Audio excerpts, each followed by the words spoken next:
दोस्तों आज की इस वीडियो में हम आपको बताएंगे कि जुमे के दिन बीवी से हम बिस्तरी करना कैसा है। क्या जुमे के दिन हम बिस्तरी करना ज़रूरी है, और हाँ तो क्यों ज़रूरी है। इन सभी सवालों का जवाब हम आज की वीडियो में देंगे और इसके साथ साथ कुछ ऐसी बातें भी बताएंगे जिसका जानना आपके लिए बेहद ज़रूरी है। इसलिए दोस्तों पूरी वीडियो बहुत ही दिलचस्प होने वाली है, आप इसको आखिर तक ज़रूर देखें। दोस्तों एक मर्तबा हज़रत आयशा रज़ी अल्लाह अन्हा ने अर्ज़ किया, या रसूल अल्लाह सल्लल्लाहु अलैहि वसल्लम, औरतों को तो बहुत सा सवाब मिल गया, अब मर्दों के बारे में भी आप कुछ इरशाद फरमाएं। ये सुनकर आप सल्लल्लाहु अलैहि वसल्लम मुस्कुरा दिए और आपने फरमाया, जब कोई मर्द प्यार से अपनी औरत का हाथ पकड़ता है तो उसके लिए एक नेकी लिखी जाती है, और जब कोई मर्द प्यार से अपनी औरत के गले में हाथ डालता है तो उसके हक में 10 नेकियां लिखी जाती हैं,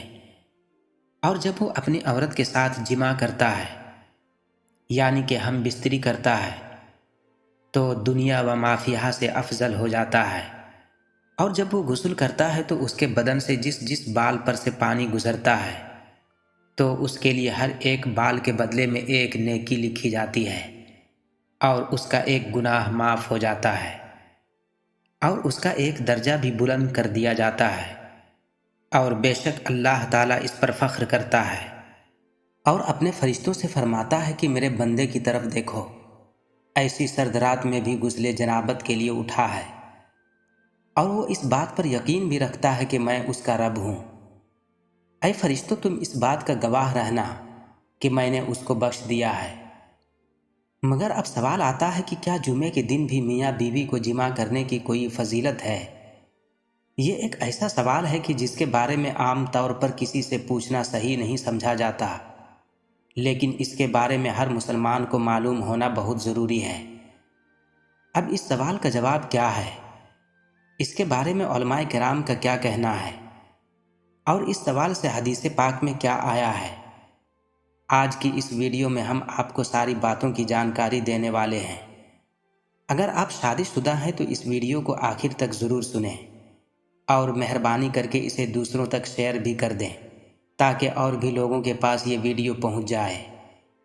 दोस्तों एक मर्तबा एक औरत अल्लाह के प्यारे नबी सल्लल्लाहु अलैहि वसल्लम की बारगाह में हाजिर हुई और आकर उस औरत ने एक ऐसा सवाल कर दिया कि जिसको सुनकर वहाँ पर मौजूद सभी लोगों ने फ़ौरन ही अपना चेहरा घुमा लिया, क्योंकि उन लोगों को हया आ गई, उन सबको शर्म आ गई। दरअसल वो सवाल ये था कि उस औरत ने आकर अल्लाह के प्यारे नबी सल्लल्लाहु अलैहि वसल्लम से पूछा कि या रसूल अल्लाह सल्लल्लाहु अलैहि वसल्लम, मेरे माँ बाप आप पर कुर्बान, आप मुझे ये बताएं कि क्या औरतों को हैज़ होता है। जब उसने भरी महफिल में ऐसा सवाल कर दिया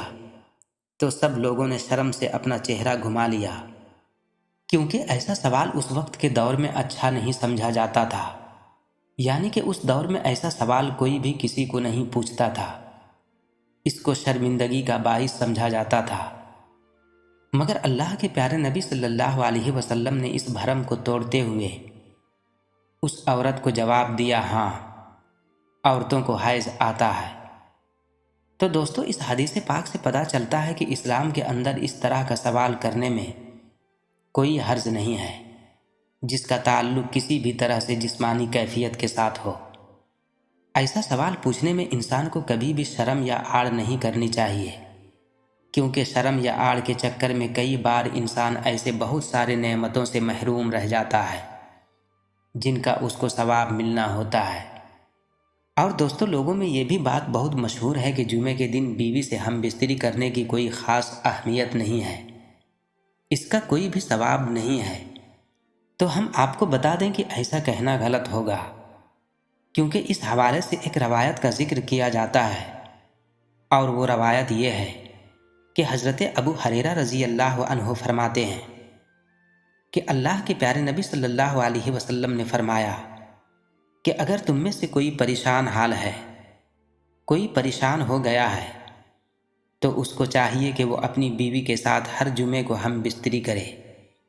क्योंकि उसका एक अजर गुस्ल करने का है اور دوسری اس کی بیوی کا غسل کرنے کا ہے۔ اللہ کے پیارے نبی صلی اللہ علیہ وسلم نے فرمایا کہ اس حدیث پاک کے مطابق جو شخص جمعے کے دن جنابت کے غسل کو پورے اہتمام کے ساتھ میں غسل کرتا ہے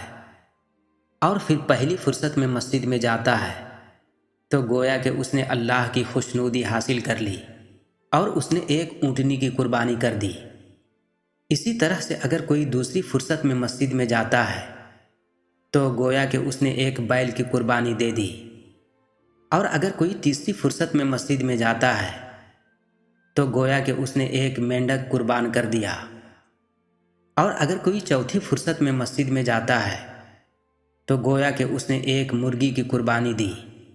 اور اگر کوئی پانچویں فرصت میں مسجد میں جاتا ہے تو گویا کہ اس نے ایک انڈے سے خدا کی خوشنودی حاصل کر لی۔ اور پھر جب مسجد کا امام خطبے کے لیے نکل آتا ہے تو فرشتے خطبے میں شریک ہو کر خطبہ سننے لگ جاتے ہیں۔ تو اس حدیث پاک کے مطابق یہ کہا جاتا ہے کہ اس میں غسل جنابت کا ذکر ہے، اور غسل جنابت ہم بستری کے بعد ہی کیا جاتا ہے، لہٰذا یہ حدیث جمعے کے دن بیوی سے ہم بستری کرنے کی دلیل ہے۔ اس لیے جو شخص جمع کرنے کی طاقت رکھتا ہے تو اس کو ضرور کرنی چاہیے، اور کوئی اگر یہ طاقت نہیں رکھتا تو اللہ تعالیٰ کسی بھی شخص پر ایسا بوجھ کبھی نہیں ڈالتا ہے جس کو وہ اٹھانے کے قابل نہیں ہوتا ہے۔ تو دوستو، اگر ہمارا یہ ویڈیو آپ کو اچھا لگا ہو تو دل سے ایک لائک کر کے دوسروں تک ضرور شیئر کر دیں۔ خدا حافظ۔